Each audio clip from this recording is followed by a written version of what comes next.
നമസ്കാരം. ഇന്നത്തെ ടോപ്പിക്ക് കേരളത്തിലെ കലാപങ്ങളെ പറ്റിയിട്ടാണ്. കേരളത്തിൽ നടന്ന കലാപങ്ങളെ പറ്റിയിട്ടാണ്. ആദ്യത്തേത് അഞ്ചുതെങ്ങ് കലാപം. അഞ്ചുതെങ്ങ് കലാപം 1697 അഞ്ചുതെങ്ങ് കലാപം 1697. ബ്രിട്ടീഷുകാരും ആറ്റുകാൽ നിവാസികളും തമ്മിൽ അഞ്ചുതെങ്ങ് കലാപം നടന്നത് 1697.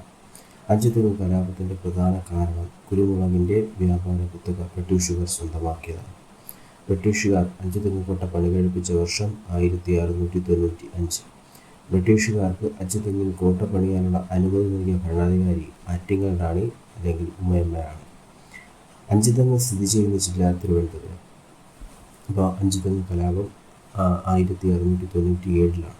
ബ്രിട്ടീഷുകാരും ആറ്റുകാൽ നിവാസികളും തമ്മിൽ അഞ്ചുതെങ്ങ് കലാപം നടന്നത് 1697. അഞ്ചുതെങ്ങ് കലാപത്തിൻ്റെ പ്രധാനപ്പെട്ട കാരണം കുരുമുളകിൻ്റെ വ്യാപാര കുത്തക ബ്രിട്ടീഷുകാർ സ്വന്തമാക്കിയതാണ്. ബ്രിട്ടീഷുകാർ അഞ്ചുതെങ്ങ് കോട്ട പണികഴിപ്പിച്ച വർഷം 1695. ബ്രിട്ടീഷുകാർക്ക് അഞ്ചുതെങ്ങിൽ കോട്ട പണിയാൻ അനുമതി നൽകിയ ഭരണാധികാരി ആറ്റിങ്ങൽ റാണി അല്ലെങ്കിൽ ഉമ്മയമ്മ റാണി. അഞ്ചുതെങ്ങ് സ്ഥിതി ചെയ്യുന്ന ജില്ല തിരുവനന്തപുരം. ആറ്റിങ്ങൽ കലാപം. ആറ്റിങ്ങൽ കലാപം നടക്കുന്നത് 1721. ആറ്റിങ്ങൽ കലാപം നടക്കുന്ന വർഷം 1721. കേരളത്തിൽ ബ്രിട്ടീഷുകാർക്കെതിരെ നടന്ന ആദ്യത്തെ സംഘടിത കലാപമാണ് ആറ്റിങ്ങൽ കലാപം. ആറ്റിങ്ങൽ കലാപം നടക്കുമ്പോൾ വേണാട്ടിലെ ഭരണാധികാരി ആദിത്യവർമ്മ. ആറ്റിങ്ങൽ കലാപം നടന്ന വർഷം 1721 ഏപ്രിൽ 15. ആറ്റിങ്ങൽ കലാപത്തിൽ വധിക്കപ്പെട്ട ബ്രിട്ടീഷ് ഉദ്യോഗസ്ഥൻ ഗിഫോർഡ്. ആറ്റിങ്ങൽ കലാപത്തെ തുടർന്ന് ഒപ്പുവെച്ച ഉടമ്പടി വേണാട് ഉടമ്പടി. വേണാട് ഉടമ്പടി ഒപ്പുവെച്ചത് 1723. വേണാട് ഉടമ്പടിയിൽ നെയ്യാറ്റിൻകരയുടെ രാജകുമാരൻ എന്ന പേരിൽ ഒപ്പുവെച്ച ഭരണാധികാരി മാർത്താണ്ഡവർമ്മ. വേണാട് ഉടമ്പടിയിൽ ഈസ്റ്റ് ഇന്ത്യ കമ്പനിക്ക് വേണ്ടി ഒപ്പുവെച്ചത് അലക്സാണ്ടർ ഒ. അപ്പോൾ ആറ്റിങ്ങൽ കലാപം 1721. ആറ്റിങ്ങൽ കലാപം നടന്ന വർഷം 1721. കേരളത്തിൽ ബ്രിട്ടീഷുകാർക്കെതിരെ നടന്ന ആദ്യത്തെ സംഘടിത കലാപമാണ് ആറ്റിങ്ങൽ കലാപം. ആറ്റിങ്ങൽ കലാപം നടക്കുമ്പോൾ വേണാട്ടിലെ ഭരണാധികാരി ആദിത്യവർമ്മ. ആറ്റിങ്ങൽ കലാപം നടന്ന വർഷം 1721 ഏപ്രിൽ 15. ആറ്റിങ്ങൽ കലാപത്തിൽ വധിക്കപ്പെട്ട ബ്രിട്ടീഷ് ഉദ്യോഗസ്ഥൻ ഗിഫോർഡ്. ആറ്റിങ്ങൽ കലാപത്തെ തുടർന്ന് ഒപ്പുവെച്ച ഉടമ്പടി വേണാട് ഉടമ്പടി. വേണാട് ഉടമ്പടി ഒപ്പുവെച്ചത് 1723. വേണാട് ഉടമ്പടിയിൽ നെയ്യാറ്റിൻകരയുടെ രാജകുമാരൻ എന്ന പേരിൽ ഒപ്പുവെച്ച ഭരണാധികാരി മാർത്താണ്ഡവർമ്മ. വേണാട് ഉടമ്പടിയിൽ ഈസ്റ്റ് ഇന്ത്യ കമ്പനിക്ക് വേണ്ടി ഒപ്പുവെച്ചത് അലക്സാണ്ടർ ഒ. ആറ്റിങ്ങൽ കലാപത്തിൽ വധിക്കപ്പെട്ട ബ്രിട്ടീഷ് ഉദ്യോഗസ്ഥനാണ് ഗിഫോർഡ്. കയ്യൂർ സമരത്തെ തുടർന്ന് നടന്ന ലാത്തിച്ചാർജിൽ വധിക്കപ്പെട്ട ബ്രിട്ടീഷ് ഉദ്യോഗസ്ഥൻ സുബ്ബരായൻ. മോറാഴ സമരത്തെ തുടർന്ന് കൊല്ലപ്പെട്ട പോലീസ് ഉദ്യോഗസ്ഥൻ KM കൃഷ്ണൻകുട്ടി മേനോൻ, പിന്നെ രാമൻ എന്ന് പറഞ്ഞ ഒരാളുണ്ട്. ആറ്റിങ്ങൽ കലാപത്തിൽ വധിക്കപ്പെട്ട ബ്രിട്ടീഷ് ഉദ്യോഗസ്ഥൻ ഗിഫോർഡ്. കയ്യൂർ സമരത്തെ തുടർന്ന് ലാത്തിച്ചാർജിനിടെ വധിക്കപ്പെട്ട ബ്രിട്ടീഷ് പോലീസ് ഉദ്യോഗസ്ഥനാണ് സുബ്ബരായൻ. മൊറാഴ സമരത്തെ തുടർന്ന് കൊല്ലപ്പെട്ട പോലീസ് ഉദ്യോഗസ്ഥൻ KM കൃഷ്ണൻകുട്ടി മേനോൻ, രാമൻ. പഴശ്ശി യുദ്ധങ്ങൾ. പഴശ്ശിരാജയുടെ യഥാർത്ഥ പേര് കോട്ടയം കേരളവർമ്മ പഴശ്ശിരാജ എന്നാണ്. പഴശ്ശിരാജയുടെ യഥാർത്ഥ പേര് കോട്ടയം കേരളവർമ്മ പഴശ്ശിരാജ. പഴശ്ശിരാജയുടെ രാജവംശം കോട്ടയം രാജവംശം. പഴശ്ശി യുദ്ധങ്ങളുടെ കാലഘട്ടം 1793 മുതൽ 1805 വരെയാണ്. ദക്ഷിണേന്ത്യയിൽ ബ്രിട്ടീഷുകാർക്കെതിരെ നടന്ന യുദ്ധങ്ങളിൽ ഏറ്റവും ശക്തമായത് പഴശ്ശി യുദ്ധമാണ്. പൈച്ചി രാജയെന്നും കുട്ടിയോട്ട് രാജയെന്നും ബ്രിട്ടീഷ് രേഖകളിൽ വിശേഷിക്കപ്പെടുന്ന രാജാവ് പഴശ്ശിരാജയാണ്. ബ്രിട്ടീഷുകാർക്കെതിരെ പഴശ്ശിരാജ ജനങ്ങളെ സംഘടിപ്പിച്ച് തിരിയാനുള്ള കാരണം കോട്ടയം പ്രദേശത്തെ നികുതി പിരിക്കാനുള്ള അധികാരം നൽകാത്തതും വയനാടിനുമേൽ അവകാശം ഉന്നയിച്ചതുമാണ്. അപ്പോൾ പഴശ്ശിരാജയുടെ യഥാർത്ഥ പേര് കോട്ടയം കേരളവർമ്മ പഴശ്ശിരാജ എന്നാണ്. പഴശ്ശിരാജയുടെ രാജവംശം കോട്ടയം രാജവംശം. പഴശ്ശി യുദ്ധങ്ങളുടെ കാലഘട്ടം 1793 മുതൽ 1805 വരെയുള്ള കാലഘട്ടം. ദക്ഷിണേന്ത്യയിൽ ബ്രിട്ടീഷുകാർക്കെതിരെ നടന്ന യുദ്ധങ്ങളിൽ ഏറ്റവും ശക്തമായത് പഴശ്ശി യുദ്ധമാണ്. പൈച്ചി രാജയെന്നും കെട്ടിയോട്ട് രാജയെന്നും ബ്രിട്ടീഷ് രേഖകളിൽ വിശേഷിപ്പിക്കുന്ന രാജാവ് പഴശ്ശിരാജയാണ്. ബ്രിട്ടീഷുകാർക്കെതിരെ പഴശ്ശിരാജ ജനങ്ങളെ സംഘടിപ്പിച്ച് തിരിയാനുള്ള കാരണം കോട്ടയം പ്രദേശത്തെ നികുതി പിരിക്കാനുള്ള അധികാരം നൽകാത്തതും വയനാട് മേൽ അവകാശവാദം ഉന്നയിച്ചതുമാണ്. ഒന്നാം പേർഷ്യ വിപ്ലവം. ഒന്നാം പേർഷ്യ വിപ്ലവത്തിൻ്റെ കാലഘട്ടം 1793 മുതൽ 1797 വരെയാണ്. ഒന്നാം പേർഷ്യ വിപ്ലവത്തിൻ്റെ കാലഘട്ടം 1793 മുതൽ 1797 വരെ. ഒന്നാം പേർഷ്യ വിപ്ലവത്തിൻ്റെ പ്രധാന കാരണം ബ്രിട്ടീഷുകാരുടെ തെറ്റായ നികുതി പരിഷ്കാരങ്ങളാണ്. ഒന്നാം പേർഷ്യ വിപ്ലവത്തിൻ്റെ പ്രധാന കേന്ദ്രം പുരളിമല, കണ്ണൂരിലാണ്. ഒന്നാം പേർഷ്യ വിപ്ലവം അവസാനിക്കാൻ പഴശ്ശിരാജയ്ക്കും ബ്രിട്ടീഷുകാർക്കും ഇടനിലക്കാരനായി നിന്നത് ചിറക്കൽ രാജാവ്. ഒന്നാം പേർഷ്യ വിപ്ലവത്തിൻ്റെ കാലഘട്ടം 1793 മുതൽ 1797 വരെയുള്ള കാലഘട്ടം. ഒന്നാം പേർഷ്യ വിപ്ലവത്തിൻ്റെ പ്രധാന കാരണം ബ്രിട്ടീഷുകാരുടെ തെറ്റായ നികുതി പരിഷ്കാരങ്ങൾ. ഒന്നാം പേർഷ്യ വിപ്ലവത്തിൻ്റെ പ്രധാന കേന്ദ്രം പുരളിമല, കണ്ണൂരിലാണ്. ഒന്നാം പേർഷ്യ വിപ്ലവം അവസാനിക്കാൻ പഴശ്ശിരാജയ്ക്കും ബ്രിട്ടീഷുകാർക്കും ഇടയിൽ ഇടനിലക്കാരനായിട്ട് നിന്നത് ചിറക്കൽ രാജാവാണ്. രണ്ടാം പേർഷ്യ വിപ്ലവം. രണ്ടാം പേർഷ്യ വിപ്ലവത്തിൻ്റെ കാലഘട്ടം 1800 മുതൽ 1805 വരെയുള്ള കാലഘട്ടം. രണ്ടാം പേർഷ്യ വിപ്ലവത്തിൻ്റെ കാലഘട്ടം 1800 മുതൽ 1805 വരെയുള്ള കാലഘട്ടം. നാലാം മൈസൂർ യുദ്ധത്തിൻ്റെ അനന്തരഫലമാണ് രണ്ടാം പേർഷ്യ വിപ്ലവം. രണ്ടാം പേർഷ്യ വിപ്ലവത്തിൽ പെട്ടെന്നുണ്ടായ കാരണം ബ്രിട്ടീഷുകാർ വയനാട് പിടിച്ചെടുക്കാൻ ശ്രമിച്ചത്. രണ്ടാം പേർഷ്യ വിപ്ലവത്തിൽ പഴശ്ശി സൈന്യത്തെ നയിച്ചവർ കണ്ണവത്ത് ശങ്കരൻ നമ്പ്യാർ, കൈതേരി അമ്പുനായർ, എടച്ചേന കുങ്കൻ, പള്ളൂർ ഏമൻ നായർ. രണ്ടാം പേർഷ്യ വിപ്ലവത്തിൽ പഴശ്ശിരാജയെ സഹായിച്ച കുറിച്യരുടെ നേതാവ് തലക്കൽ ചന്തു. എടച്ചേന കുങ്കൻ, തലക്കൽ ചന്തു എന്നിവർ ചേർന്ന് പനമരം കോട്ട പിടിച്ചെടുത്ത വർഷം 1802. കുറിച്യരുടെയും കുറുമ്പരുടെയും സഹായത്തോടെ പഴശ്ശി ഗറില്ലാ യുദ്ധം നടത്തിയത് വയനാട് കുന്നുകളിൽ വെച്ച്. രണ്ടാം പേർഷ്യ വിപ്ലവ സമയത്ത് ബ്രിട്ടീഷ് പട്ടാള മേധാവി ആർതർ വെല്ലസ്ലി. രണ്ടാം പേർഷ്യ വിപ്ലവ സമയത്ത് Thalassery sub collector Thomas Harvey Baber. പഴശ്ശിരാജയെ പിടികൂടാൻ ആർതർ വെല്ലസ്ലി രൂപീകരിച്ച സൈനിക സംഘമാണ് കോൽക്കാർ എന്ന് പറയുന്ന സംഘം. പഴശ്ശിരാജ വെടിയേറ്റ് മരിക്കുന്നത് 1805 നവംബർ 30. പഴശ്ശിരാജ വെടിയേറ്റ് മരിച്ച സ്ഥലം മാവിലാത്തോട്, അത് വയനാട് മാനന്തവാടിയിലാണ്. പഴശ്ശിരാജയെ കേരള സിംഹം എന്ന് വിശേഷിപ്പിച്ചത് സർദാർ KM പണിക്കർ. കേരള സിംഹം എന്ന പുസ്തകം രചിച്ചത് സർദാർ KM പണിക്കർ. പഴശ്ശി സമരങ്ങൾ എന്ന പുസ്തകം രചിച്ചത് KKN കുറുപ്പ്. തലക്കൽ ചന്തു സ്മാരകം സ്ഥിതി ചെയ്യുന്നത് പനമരം, വയനാട്. പഴശ്ശിരാജ ചമയങ്ങളില്ലാതെ എന്ന പുസ്തകം രചിച്ചത് മുണ്ടക്കയം ഗോപി. അപ്പോൾ പഴശ്ശിയുടെ രണ്ടാം വിപ്ലവം. ഇപ്പോൾ രണ്ടാം പഴശ്ശി വിപ്ലവം 1800 മുതൽ 1805 വരെയുള്ള കാലഘട്ടം. നാലാം മൈസൂർ യുദ്ധത്തിൻ്റെ അനന്തരഫലമായിട്ടാണ് രണ്ടാം പഴശ്ശി വിപ്ലവം. രണ്ടാം പഴശ്ശി വിപ്ലവത്തിൽ പെട്ടെന്നുണ്ടായ കാരണം ബ്രിട്ടീഷുകാർ വയനാട് പിടിച്ചെടുക്കാൻ ശ്രമിച്ചത്.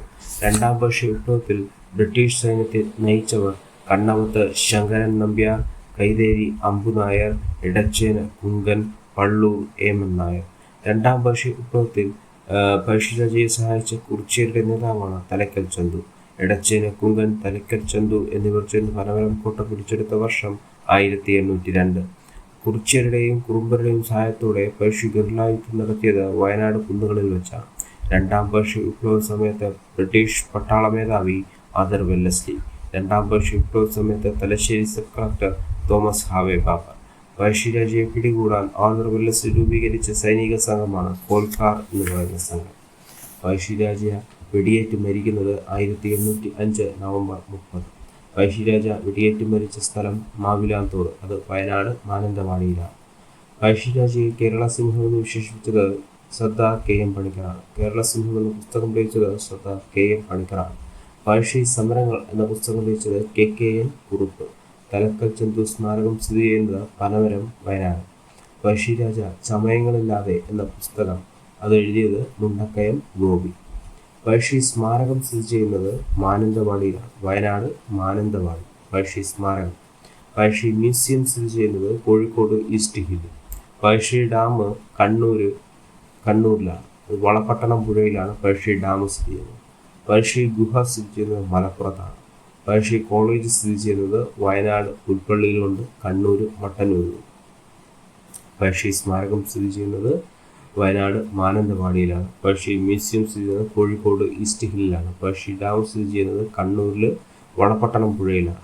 പഴശ്ശി ഗുഹ സ്ഥിതി ചെയ്യുന്നത് മലപ്പുറത്താണ്. പഴശ്ശി കോളേജ് സ്ഥിതി ചെയ്യുന്നത് വയനാട് പുൽപ്പള്ളിയിലുമുണ്ട്. ഇവിടുന്ന് കണ്ണൂർ മട്ടന്നൂരിലുമുണ്ട്. പഴശ്ശി കലാപ സമയത്ത് തകർക്കപ്പെട്ട ഏഷ്യയിലെ തന്നെ ആദ്യത്തേതും ഏറ്റവും വലുതുമായ കറുവാത്തോട്ടം എവിടെയാണ്? അഞ്ചരക്കണ്ടി. പഴശ്ശി കലാപ സമയത്ത് തകർക്കപ്പെട്ടതും ഏഷ്യയിലെ തന്നെ ആദ്യത്തേതും ഏറ്റവും വലുതുമായ കറുവാത്തോട്ടം എവിടെയാണ്? അഞ്ചരക്കണ്ടി. അടുത്ത് നായർ പട്ടാള ലഹള. നായർ പട്ടാള ലഹള നടക്കുന്ന വർഷം 1804. നായർ പട്ടാള ലഹള നടക്കുന്ന വർഷം 1804. തിരുവിതാംകൂറിലെ ബ്രിട്ടീഷുകാർക്ക് സൈനിക ആവശ്യത്തിനായി കൊടുക്കേണ്ട തുക അധികമായി വന്നപ്പോൾ വേലുത്തമ്പി ദളവ നായർ പട്ടാളത്തിന്റെ ആനുകൂല്യം കുറച്ചതിനെതിരെ നടന്ന പ്രക്ഷോഭമാണ് നായർ പട്ടാള ലഹള. നായർ പട്ടാള ലഹള നടന്ന വർഷം 1804. നായർ പട്ടാള ലഹള നടക്കുന്ന വർഷം 1804. തിരുവിതാംകൂറിലെ ബ്രിട്ടീഷുകാർക്ക് സൈനിക ആവശ്യത്തിനായി കൊടുക്കേണ്ട തുക അധികമായി വന്നപ്പോൾ വേലുത്തമ്പി ദളവ നായർ പട്ടാളത്തിന്റെ ആനുകൂല്യം കുറച്ചതിനെതിരെ നടന്ന പ്രക്ഷോഭമാണ് നായർ പട്ടാള ലഹള. നായർ പട്ടാള ലഹള നടന്ന വർഷം 1804. കുണ്ടറ വിളംബരം. കുണ്ടറ വിളംബരം നടക്കുന്നത് 1809. ബ്രിട്ടീഷ് ദുർഭരണത്തെ തിരുവിതാംകൂറിൽ നിന്നും അമർച്ച ചെയ്യാൻ വേലുത്തമ്പി ദളവ കുണ്ടറയിൽ വെച്ച് നടത്തിയ ചരിത്രപ്രസിദ്ധമായ വിളംബരമാണ് കുണ്ടറ വിളംബരം. കുണ്ടറ വിളംബരം നടന്നത് 1809 ജനുവരി 11. കുണ്ടറ വിളംബരം നടത്തിയ സ്ഥലം കുണ്ടറയിലെ ഇളമ്പള്ളൂർ ക്ഷേത്രം. കുണ്ടറ വിളംബരം നടക്കുന്ന വർഷം 1809. ബ്രിട്ടീഷ് ദുർഭരണത്തെ തിരുവിതാംകൂറിൽ നിന്നും അമർച്ച ചെയ്യാൻ വേലുത്തമ്പി ദളവ കുണ്ടറയിൽ വെച്ച് നടത്തിയ ചരിത്രപ്രസിദ്ധമായ വിളംബരമാണ് കുണ്ടറ വിളംബരം. കുണ്ടറ വിളംബരം നടക്കുന്നത് 1809 ജനുവരി 11. കുണ്ടറ വിളംബരം നടത്തിയ സ്ഥലം കുണ്ടറയിലെ ഇളമ്പള്ളൂർ ക്ഷേത്രം. കുറിച്യർ ലഹള. 1812 കുറിച്യർ ലഹള നടന്നത്. കുറിച്യർ ലഹള നടന്നത് 1812 വയനാട്ടിലാണ്. കുറിച്യർ കലാപത്തിന്റെ പ്രധാന കാരണം ഗോത്രവർഗക്കാരായ കുറിച്യരുടെയും കുറുമ്പരുടെയും മേൽ ബ്രിട്ടീഷുകാർ നികുതി ഏർപ്പെടുത്തിയതാണ്. നികുതി ഏർപ്പെടുത്തിയ ബ്രിട്ടീഷ് ഉദ്യോഗസ്ഥൻ തോമസ് വാർഡൻ. കുറിച്യർ ലഹളയുടെ നേതാവ് രാമൻ നമ്പി. കുറിച്യർ ലഹളയുടെ മുദ്രാവാക്യം വട്ടത്തൊപ്പിക്കാരെ പുറത്താക്കുക. ബ്രിട്ടീഷുകാർ കുറിച്യർ ലഹള അടിച്ചമർത്തിയത് 1812 മെയ് 8. കുറിച്യരുടെ ജീവിതവും സംസ്കാരവും എന്ന പുസ്തകം രചിച്ചത് കുമാരൻ വയലേരി. കുറിച്യർ ലഹള. കുറിച്യർ ലഹള നടക്കുന്നത് 1812. അപ്പോൾ കുറിച്യർ ലഹള നടന്നത് 1812 വയനാട്ടിലാണ്. കുറിച്യർ കലാപത്തിന്റെ പ്രധാന കാരണം ഗോത്രവർഗക്കാരായ കുറിച്യരുടെയും കുറുമ്പരുടെയും മേൽ ബ്രിട്ടീഷുകാർ നികുതി ഏർപ്പെടുത്തിയതാണ്. നികുതി ഏർപ്പെടുത്തിയ ബ്രിട്ടീഷ് ഉദ്യോഗസ്ഥൻ തോമസ് വാർഡൻ. കുറിച്യർ ലഹളയുടെ നേതാവ് രാമൻ നമ്പി. കുറിച്യർ ലഹളയുടെ മുദ്രാവാക്യം വട്ടത്തൊപ്പിക്കാരെ പുറത്താക്കുക. ബ്രിട്ടീഷുകാർ കുറിച്യർ ലഹള അടിച്ചമർത്തുന്നത് 1812 മെയ് 8. കുറിച്യരുടെ ജീവിതവും സംസ്കാരവും എന്ന പുസ്തകം രചിച്ചത് കുമാരൻ വയലേരി. ഒരു മാസം കൂടി പിടിച്ചു നിൽക്കാൻ കലാപകാരികൾക്ക് കഴിയുമായിരുന്നെങ്കിൽ രാജ്യം അവരുടെ നിയന്ത്രണത്തിലായേനെ എന്ന് കുറിച്യർ കലാപത്തെക്കുറിച്ച് അഭിപ്രായപ്പെട്ടത് TH ബേബർ. ഒരു മാസം കൂടി പിടിച്ചു നിൽക്കാൻ കലാപകാരികൾക്ക് കഴിയുമായിരുന്നെങ്കിൽ രാജ്യം അവരുടെ നിയന്ത്രണത്തിലായേനെ എന്ന് കുറിച്യർ കലാപത്തെ കുറിച്ച് അഭിപ്രായപ്പെട്ടത് TH ബേബർ. വട്ടത്തൊപ്പിക്കാരെ പുറത്താക്കുക ഏത് ലഹളയുടെ മുദ്രാവാക്യമാണ്? കുറിച്യർ ലഹളയുടെ മുദ്രാവാക്യമാണ്. വട്ടത്തൊപ്പിക്കാരെ പുറത്താക്കുക കുറിച്യർ ലഹളയുടെ മുദ്രാവാക്യം. അമേരിക്കൻ മോഡൽ അറബിക്കടലിൽ എന്ന മുദ്രാവാക്യം ഏത് സമരവുമായി ബന്ധപ്പെട്ടിരിക്കുന്നു? പുന്നപ്ര വയലാർ സമരവുമായിട്ട് ബന്ധപ്പെട്ടിരിക്കുന്നു. അമേരിക്കൻ മോഡൽ അറബിക്കടലിൽ എന്ന മുദ്രാവാക്യം ഏത് സമരവുമായി ബന്ധപ്പെട്ടിരിക്കുന്നു? പുന്നപ്ര വയലാർ സമരവുമായിട്ട് ബന്ധപ്പെട്ടിരിക്കുന്നു. ചത്താലും ചെത്തും കൂതാളി എന്ന മുദ്രാവാക്യം ഏത് സമരവുമായി ബന്ധപ്പെട്ടിരിക്കുന്നു? കൂതാളി സമരവുമായി ബന്ധപ്പെട്ടിരിക്കുന്നു. ചത്താലും ചെത്തും കൂതാളി എന്ന മുദ്രാവാക്യം ഏത് സമരവുമായി ബന്ധപ്പെട്ടിരിക്കുന്നു? കൂതാളി സമരവുമായിട്ട് ബന്ധപ്പെട്ടിരിക്കുന്നു. മലബാർ ജില്ലാ കോൺഗ്രസ് 1916 നടന്നത് മലബാർ ജില്ലാ കോൺഗ്രസ് സമരം. 1916 മലബാർ ജില്ലാ കോൺഗ്രസ് പ്രഥമ സമ്മേളനത്തിന്റെ അധ്യക്ഷ ആനി ബെസന്റ് ആയിരുന്നു.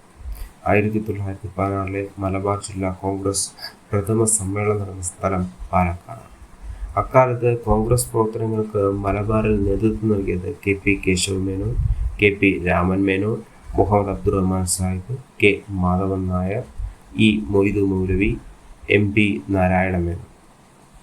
1920 മലബാർ രാഷ്ട്രീയ സമ്മേളനം നടന്ന സ്ഥലം മഞ്ചേരി. അധ്യക്ഷനായത് കസ്തൂരിരംഗൻ അയ്യങ്കാറാണ്. 1920 മഞ്ചേരിയിൽ നടന്ന രാഷ്ട്രീയ സമ്മേളനത്തിൽ ചർച്ച ചെയ്ത വിഷയങ്ങൾ ഭരണപരിഷ്കരണം, കുടിയാൻ പ്രശ്നം, ഖിലാഫത്ത്. ഗാന്ധിജി കോഴിക്കോട്ടെത്തി ഖിലാഫത്ത് പ്രസ്ഥാനത്തിന് പിന്തുണ പ്രഖ്യാപിച്ച വർഷം 1920. ഗാന്ധിജിയോടൊപ്പം കേരളത്തിലെത്തിയ ഖിലാഫത്ത് നേതാവ് ഷൗക്കത്ത് അലി. കേരളത്തിലെ ഖിലാഫത്ത് കമ്മിറ്റിയുടെ പ്രസിഡന്റ് കട്ടിലശ്ശേരി മുഹമ്മദ് മൗലവി. കേരളത്തിലെ ഖിലാഫത്ത് കമ്മിറ്റി സെക്രട്ടറി മുഹമ്മദ് അബ്ദുറഹ്മാൻ സാഹിബ്. കേരളത്തിൽ ഖിലാഫത്ത് പ്രസ്ഥാനം ഏറ്റവും അധികം ശക്തി പ്രാപിച്ച പ്രദേശം മലബാർ. KPCCയുടെ ആദ്യ secretary K Madhavan Nair. Kerala provincial Congress കമ്മിറ്റിയുടെ ആദ്യ സമ്മേളനം നടന്നത് 1921 ഏപ്രിൽ 23 ഒറ്റപ്പാലത്ത് വെച്ച്. ടി പ്രകാശത്തിന്റെ അധ്യക്ഷതയിൽ. ജവഹർലാൽ നെഹ്റു അധ്യക്ഷത വഹിച്ച സമ്മേളനം പയ്യന്നൂർ സമ്മേളനം 1928. അപ്പോൾ മലബാർ ജില്ലാ കോൺഗ്രസ് സമ്മേളനം. മലബാർ ജില്ലാ കോൺഗ്രസ് സമ്മേളനം നടക്കുന്ന വർഷം 1916. 1916 മലബാർ ജില്ലാ കോൺഗ്രസ് പ്രഥമ സമ്മേളനത്തിന് അധ്യക്ഷത വഹിച്ചത് ആനി ബസന്റാണ്. 1916 മലബാർ ജില്ലാ കോൺഗ്രസ് പ്രഥമ സമ്മേളനം നടന്ന സ്ഥലം പാലക്കാടാണ്. അക്കാലത്ത് കോൺഗ്രസ് പ്രവർത്തനങ്ങൾക്ക് മലബാറിൽ നേതൃത്വം നൽകിയത് KP Kesava Menon, KP Raman Menon, Abdurahman Sahib, K Madhavan Nair, E Moidu Maulavi, MP Narayana Menon തുടങ്ങിയവരാണ്. 1920 മലബാർ രാഷ്ട്രീയ സമ്മേളനം നടന്ന സ്ഥലം മഞ്ചേരിയിലാണ്. അധ്യക്ഷത വഹിച്ചത് കസ്തൂരിരംഗൻ അയ്യങ്കാർ. 1920 മഞ്ചേരിയിൽ നടന്ന രാഷ്ട്രീയ സമ്മേളനത്തിൽ ചർച്ച ചെയ്ത വിഷയങ്ങൾ ഭരണപരിഷ്കരണം, കുടിയാൻ പ്രശ്നം, ഖിലാഫത്ത്. ഗാന്ധിജി കോഴിക്കോട്ടെത്തി ഖിലാഫത്ത് പ്രസ്ഥാനത്തിന് പിന്തുണ പ്രഖ്യാപിച്ച വർഷം 1920. ഗാന്ധിജിയോടൊപ്പം കേരളത്തിലെത്തിയ ഖിലാഫത്ത് നേതാവ് ഷൗക്കത്ത് അലി. കേരളത്തിലെ ഖിലാഫത്ത് കമ്മിറ്റിയുടെ പ്രസിഡന്റ് കട്ടിലശ്ശേരി മുഹമ്മദ് മൗലവി. കേരളത്തിലെ ഖിലാഫത്ത് കമ്മിറ്റി സെക്രട്ടറി മുഹമ്മദ് അബ്ദുറഹ്മാൻ സാഹിബ്. കേരളത്തിലെ ഖിലാഫത്ത് പ്രസ്ഥാനം ഏറ്റവും അധികം ശക്തി പ്രാപിച്ച പ്രദേശം മലബാർ. KPCCയുടെ ആദ്യ secretary K Madhavan Nair. Kerala provincial Congress കമ്മിറ്റിയുടെ ആദ്യ സമ്മേളനം നടന്നത് 1921 ഏപ്രിൽ 23 ഒറ്റപ്പാലത്ത് വെച്ച്. ടി പ്രകാശത്തിന്റെ അധ്യക്ഷതയിൽ. ജവഹർലാൽ നെഹ്റു അധ്യക്ഷത വഹിച്ച സമ്മേളനം പയ്യന്നൂർ സമ്മേളനം. വർഷം 1928. മലബാർ കലാപം. 1921 മലബാർ കലാപം. ഏറനാട്, വള്ളുവനാട്, പൊന്നാനി താലൂക്കുകളിലായിട്ട് മലബാറിലെ കർഷകരായ മാപ്പിളമാർ നേതൃത്വം നൽകിയ ശക്തമായ പോരാട്ടങ്ങളാണ് മലബാർ കലാപം. 1836 മുതൽ ചെറുതും വലുതുമായ ഒട്ടനവധി മാപ്പിള കലാപങ്ങൾ മലബാറിൽ പുറപ്പെട്ടു. ഖിലാഫത്ത് സമരവുമായി ബന്ധപ്പെട്ട് കേരളത്തിൽ നടന്ന കലാപമാണ് മലബാർ കലാപം. ഖിലാഫത്ത് പ്രസ്ഥാനം മലബാറിൽ ശക്തിപ്പെട്ടതോടെ മലബാറിൽ ബ്രിട്ടീഷുകാർക്കെതിരെ നേരിട്ടുള്ള ഏറ്റുമുട്ടലുകൾ ഉണ്ടായി. മലബാർ കലാപത്തിൽ പെട്ടെന്നുണ്ടായ കാരണം പൂക്കോട്ടൂർ കലാപമാണ്. മലബാറിലെ മാപ്പിള ലഹളയുടെ അടിസ്ഥാന കാരണം ജന്മിത്വവുമായി ബന്ധപ്പെട്ട കാർഷിക പ്രശ്നങ്ങളാണെന്ന് ചൂണ്ടിക്കാട്ടിയ Malabar collector William Logan Malabar കലാപം ആരംഭിച്ചത് 1921. പൂക്കോട്ടൂരിലെ ഖിലാഫത്ത് കമ്മിറ്റി സെക്രട്ടറി ആയ വടക്കേ വീട്ടിൽ മുഹമ്മദിനെ അറസ്റ്റ് ചെയ്യാൻ ശ്രമിച്ചതിനെ തുടർന്ന് പൂക്കോട്ടൂർ കലാപം പൊട്ടിപ്പുറപ്പെട്ടത് 1921 ഓഗസ്റ്റ് 20. മലബാർ കലാപത്തിന്റെ പ്രധാന കേന്ദ്രം തിരൂരങ്ങാടിയാണ്. മലബാർ കലാപത്തിന്റെ പ്രധാനപ്പെട്ട നേതാക്കൾ വാര്യൻകുന്നത്ത് കുഞ്ഞഹമ്മദ് ഹാജി, CD കോയ തങ്ങൾ, അലി മുസ്ലിയാർ തുടങ്ങിയവരാണ്. മലബാർ ലഹളയുടെ താൽക്കാലിക വിജയത്തിന് ശേഷം ഭരണാധിപനായി അവരോധിക്കപ്പെട്ടത് അലി മുസ്ലിയാറാണ്. മാപ്പിള കലാപങ്ങളുമായി ബന്ധപ്പെട്ട് വധിക്കപ്പെട്ട Malabar collector HV Conolly. Malappuram ജില്ലയിലെ താനൂർ കടപ്പുറത്ത് നിന്നും ബ്രിട്ടീഷുകാർ അറസ്റ്റ് ചെയ്ത് പിന്നീട് വധശിക്ഷ നൽകിയ ഇന്ത്യൻ നാഷണൽ ആർമിയുടെ പടൻ വക്കം അബ്ദുൽ ഖാദർ. 1921 മലബാർ കലാപത്തിൽ ഹിന്ദുക്കളുടെ രാജാവ്, മുസ്ലിങ്ങളുടെ അമീർ, ഖിലാഫത്ത് ആർമിയുടെ കേണൽ എന്നിങ്ങനെ സ്വയം വിശേഷിപ്പിച്ചത് വാര്യംകുന്നത്ത് കുഞ്ഞഹമ്മദ് ഹാജിയാണ്. മലബാർ കലാപങ്ങളെക്കുറിച്ച് അന്വേഷണം നടത്തിയത് T.L. സ്ട്രെയിഞ്ച്. മലബാർ കുടിയായ്മ നിയമം 1929. മലബാർ കുടിയായ്മ നിയമം 1929. മലബാർ കലാപം പശ്ചാത്തലമാക്കി കുമാരനാശാൻ എഴുതിയ കൃതി ദുരവസ്ഥ. മലബാർ കലാപം പശ്ചാത്തലമാക്കി സുന്ദരികളും സുന്ദരന്മാരും എന്ന നോവൽ എഴുതിയത് ഉറൂബ്. മലബാർ കലാപം എന്ന പുസ്തകം രചിച്ചത് K. മാധവൻ നായർ. ഖിലാഫത്ത് സ്മരണകൾ രചിച്ചത് M. ബ്രഹ്മദത്തൻ നമ്പൂതിരിപ്പാട്. മലബാർ കലാപം പശ്ചാത്തലമാക്കി IV ശശി സംവിധാനം ചെയ്ത സിനിമ 1921. മലബാർ മാനുവൽ എന്ന ഗ്രന്ഥം രചിച്ചത് വില്യം ലോഗൻ. മലബാറിലെ മാപ്പിള കലാപങ്ങളെക്കുറിച്ച് പഠിക്കാൻ നിയമിച്ച കമ്മീഷനാണ് വില്യം ലോഗൻ. 1921 മലബാർ കലാപത്തിൽ ബ്രിട്ടീഷ് പോലീസിനെ ശക്തമായി നേരിട്ട മലയാളി വനിത കമ്മത്ത് ചിന്നമ്മ. മലബാർ കലാപത്തിൽ പങ്കെടുത്തവരെ നാടുകടത്തിയ സ്ഥലങ്ങൾ: ആൻഡമാൻ നിക്കോബാർ, ബോട്ടണി ബേ, അത് ഓസ്ട്രേലിയയിലാണ്. ഇപ്പോൾ മലബാർ കലാപം 1921 മലബാർ കലാപം. ഏറനാട്, വള്ളുവനാട്, പൊന്നാനി താലൂക്കുകളിലായി മലബാറിലെ കർഷകരായ മാപ്പിളമാർ നേതൃത്വം നൽകിയ ശക്തമായ പോരാട്ടങ്ങളാണ് മലബാർ കലാപങ്ങൾ എന്ന് പറയുന്നത്. 1836 മുതൽ ചെറുതും വലുതുമായ ഒട്ടനവധി മാപ്പിള കലാപങ്ങൾ മലബാറിൽ പൊട്ടിപ്പുറപ്പെട്ടു. ഖിലാഫത്ത് സമരവുമായി ബന്ധപ്പെട്ട് കേരളത്തിൽ നടന്ന കലാപമാണ് മലബാർ കലാപം. അപ്പോൾ ഖിലാഫത്ത് പ്രസ്ഥാനം മലബാറിൽ ശക്തിപ്പെട്ടതോടെ മലബാറിൽ ബ്രിട്ടീഷുകാർക്കെതിരെ നേരിട്ടുള്ള ഏറ്റുമുട്ടലുകൾ ഉണ്ടായി. ഖിലാഫത്ത് പ്രസ്ഥാനം മലബാറിൽ ശക്തിപ്പെട്ടതോടെ മലബാറിൽ ബ്രിട്ടീഷുകാർക്കെതിരെ നേരിട്ടുള്ള ഏറ്റുമുട്ടലുകൾ ഉണ്ടായി. മലബാർ കലാപത്തിൻ്റെ പെട്ടെന്നുണ്ടായ കാരണം പൂക്കോട്ടൂർ കലാപം.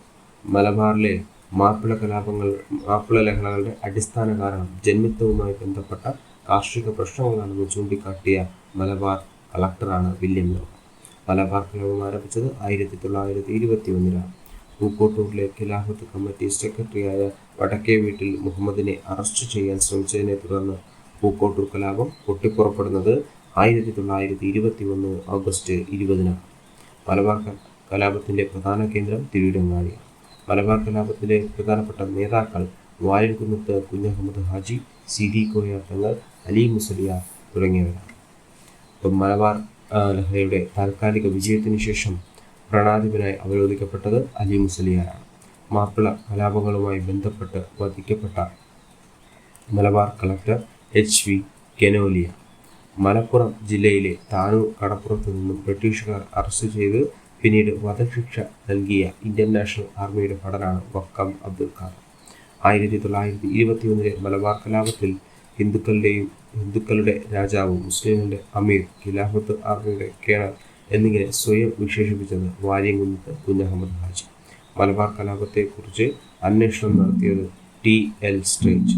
മലബാർ കുടിയായ്മ നിയമം 1929. മലബാർ കലാപം പശ്ചാത്തലമാക്കി കുമാരനാശാൻ എഴുതിയ കൃതി ദുരവസ്ഥ. മലബാർ കലാപം പശ്ചാത്തലമാക്കി സുന്ദരികളും സുന്ദരന്മാരും എന്ന നോവൽ എഴുതിയത് ഉറൂബ്. മലബാർ കലാപം എന്ന പുസ്തകം രചിച്ചത് K. മാധവൻ നായർ. ഖിലാഫത്ത് സ്മരണകൾ രചിച്ചത് M. ബ്രഹ്മദത്തൻ നമ്പൂതിരിപ്പാട്. മലബാർ കലാപം പശ്ചാത്തലമാക്കി IV ശശി സംവിധാനം ചെയ്ത സിനിമയാണ് 1921. മലബാർ മാനുവൽ എന്ന ഗ്രന്ഥം രചിച്ചത് വില്യം ലോഗൻ. മലബാറിലെ മാപ്പിള കലാപത്തെക്കുറിച്ച് പഠിക്കാൻ നിയമിച്ച കമ്മീഷൻ വില്യം ലോഗൻ. 1921 മലബാർ കലാപത്തിൽ ബ്രിട്ടീഷ് പോലീസിനെ ശക്തമായി നേരിട്ട മലയാളി വനിത കമ്മത്ത് ചിന്നമ്മ. മലബാർ കലാപത്തിൽ പങ്കെടുത്തവരെ നാടുകടത്തിയ സ്ഥലങ്ങൾ ആൻഡമാൻ നിക്കോബാറിലോട്ടും ബോട്ടണി ബേയിലോട്ടുമാണ്. Wagon tragedy 1921. മലബാർ കലാപവുമായി ബന്ധപ്പെട്ട് ഉണ്ടായ കുപ്രസിദ്ധമായ സംഭവമാണ് വാഗൺ ട്രാജഡി. വാഗൺ ട്രാജഡി നടന്നത് 1921 ഏപ്രിൽ 10. മലബാർ കലാപകാരികളെ ഗുഡ്സ് വാഗണിൽ നിന്ന് തിരൂരിൽ നിന്ന് കോയമ്പത്തൂരിലെ ബെല്ലാരി ജയിലിലേക്ക് കൊണ്ടുപോകും വഴി 90-ൽ 67 പേരും ശ്വാസം കിട്ടാതെ മരിച്ച സംഭവമാണ് വാഗൺ ട്രാജഡി. കലാപകാരികളെ കോയമ്പത്തൂരിലേക്ക് കൊണ്ടുപോകുന്നതിന് നേതൃത്വം നൽകിയ ബ്രിട്ടീഷ് ബ്രിട്ടീഷുകാരനാണ് T.S. Hitchcock. Wagon tragedy report ചെയ്ത കോയമ്പത്തൂരിനടുത്ത് station Podanur station. Wagon tragedy അന്വേഷിക്കാൻ നിയമിച്ച കമ്മീഷൻ A.R. നായക് കമ്മീഷൻ.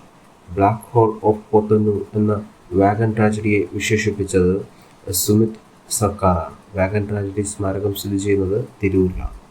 ഇപ്പോൾ വാഗൺ ട്രാജഡി നടന്ന വർഷം 1923. മലബാർ കലാപവുമായി ബന്ധപ്പെട്ട് ഉണ്ടായ കുപ്രസിദ്ധമായ ഒരു സംഭവമാണ് വാഗൺ ട്രാജഡി.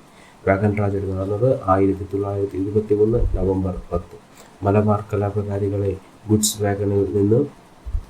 വാഗണിൽ നിറച്ച് തിരൂരിൽ നിന്ന് കോയമ്പത്തൂരിലേക്ക് ബെല്ലാരി ജയിലിലേക്ക് കൊണ്ടുപോകും വഴി 90-ൽ 67 പേരും ശ്വാസം കിട്ടാതെ മരിച്ച സംഭവമാണ് വാഗൺ ട്രാജഡി. കലാപകാരികളെ കോയമ്പത്തൂരിലേക്ക് കൊണ്ടുപോകുന്നതിന് നേതൃത്വം നൽകിയ ബ്രിട്ടീഷുകാരൻ T.S. ഹിച്ച്കോക്ക്.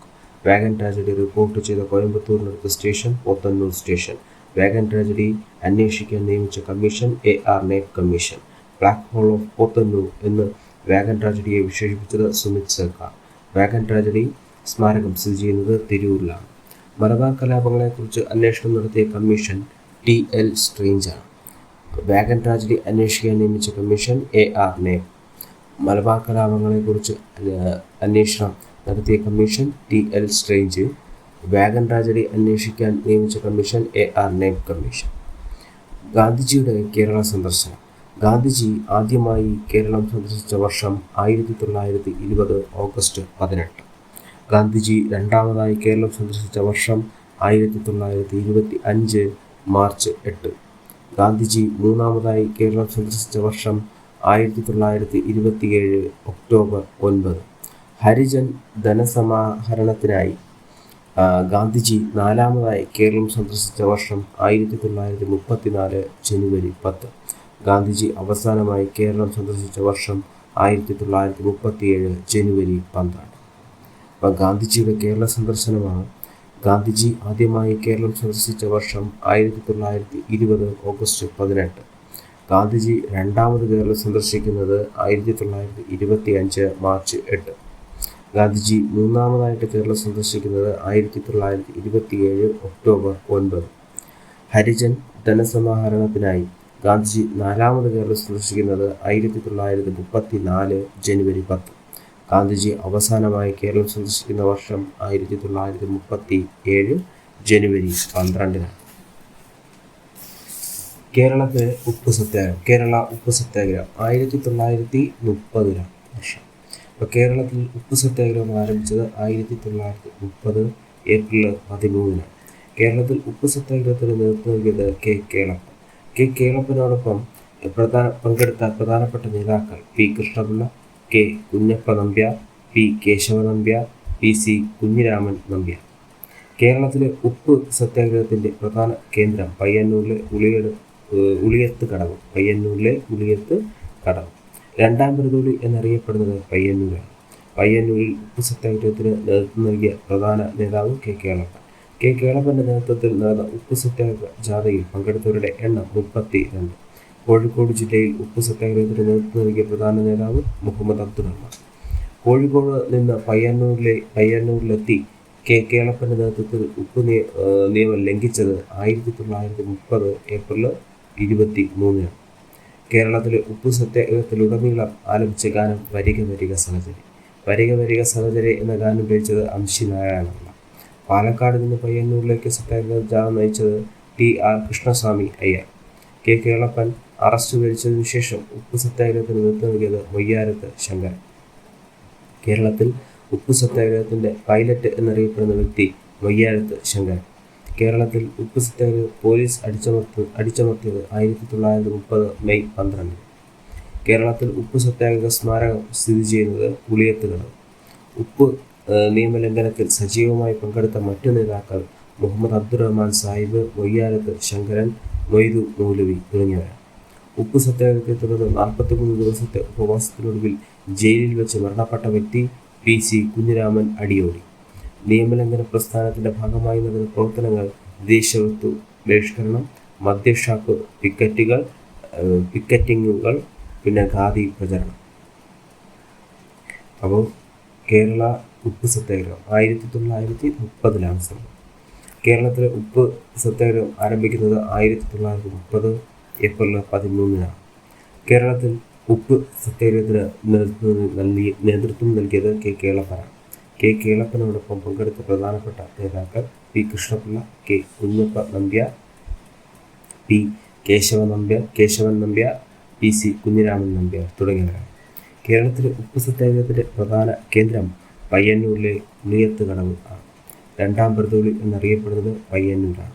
പയ്യന്നൂരിൽ ഉപ്പ് സത്യാഗ്രഹത്തിന് നേതൃത്വം നൽകിയ പ്രധാന നേതാവ് കെ കേളപ്പൻ. കെ കേളപ്പന്റെ നേതൃത്വത്തിൽ നടന്ന ഉപ്പ് സത്യാഗ്രഹ ജാഥയിൽ പങ്കെടുത്തവരുടെ എണ്ണം 32. കോഴിക്കോട് ജില്ലയിൽ ഉപ്പ് സത്യാഗ്രഹത്തിന് നേതൃത്വം നൽകിയ പ്രധാന നേതാവ് മുഹമ്മദ് അബ്ദുറഹ്മാൻ. കോഴിക്കോട് നിന്നും പയ്യന്നൂരിലെത്തി കെ കേളപ്പന്റെ നേതൃത്വത്തിൽ ഉപ്പ് നിയമലംഘനം ലംഘിച്ചത് 1930 ഏപ്രിൽ 23. കേരളത്തിലെ ഉപ്പ് സത്യാഗ്രഹത്തിലുടനീളം ആലപിച്ച ഗാനം വരിക വരിക സഹചരി. വരിക വരിക സഹചരി എന്ന ഗാനം രചിച്ചത് അംശി നാരായണപിള്ള. പാലക്കാട് നിന്നും പയ്യന്നൂരിലേക്ക് സത്യാഗ്രഹം നയിച്ചത് ടി.ആർ. കൃഷ്ണസ്വാമി അയ്യർ. കെ കേളപ്പൻ അറസ്റ്റ് വരിച്ചതിനു ശേഷം ഉപ്പ് സത്യാഗ്രഹത്തിന് നേതൃത്വം നൽകിയത് മൊയ്യാരത്ത് ശങ്കരൻ. കേരളത്തിൽ ഉപ്പ് സത്യാഗ്രഹത്തിന്റെ പൈലറ്റ് എന്നറിയപ്പെടുന്നത് മൊയ്യാരത്ത് ശങ്കരൻ. കേരളത്തിൽ ഉപ്പ് സത്യാഗ്രഹം പോലീസ് അടിച്ചമർത്തിയത് 1930 മെയ് 12.